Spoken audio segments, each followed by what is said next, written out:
নিরালা প্রান্তিকার আদম আলী গাজী ওরফে মান্দার তার ছেলেদের আওয়ামী সন্ত্রাস বাহিনী কর্তৃক জমি দখল, চাঁদাবাজি, মাদক ব্যবসায়ী, দেহ ব্যবসা, মিথ্যা মামলা দায়েরকারী ও ধর্ষণকারী গ্রেফতারের দাবিতে সংবাদ সম্মেলন। নগরীর ২৪ নম্বর ওয়ার্ড নিরালা প্রান্তিকা এলাকায় ওয়ার্ড আওয়ামী লীগের সহসভাপতি সন্ত্রাসী আদম আলী গাজী ওরফে মান্দার বাহিনী ও তার ছেলে স্বেচ্ছাসেবক লীগের যুগ্ম আহ্বায়ক ময়না গাজী কর্তৃক জমি দখল,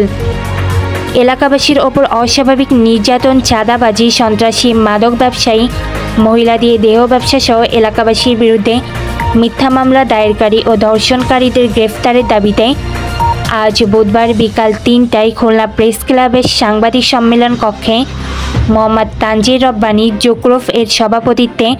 সংবাদ সম্মেলন করা হয়। সংবাদ সম্মেলনে বক্তারা বলেন, বৈষম্যবিরোধী ছাত্র আন্দোলনে যোগদান করায় ময়না গাজী আন্দোলনের সুন্দরবন কলেজের এইচএসসি ছাত্র মোহাম্মদ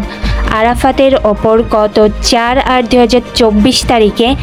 হত্যার উদ্দেশ্যে অমানবিক নির্যাতন করে। আরও বলেন, মোহাম্মদ তানজির রব্বানী পরিচালক, শিক্ষক, প্রশিক্ষক, জুকরুফুল উলুম মাদ্রাসা, মোহাম্মদ জুয়েল শেখ, বুলবুল ইসলাম সানা,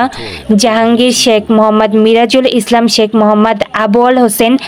শেখ খোকন, মোহাম্মদ রবিউল ইসলাম শেখ,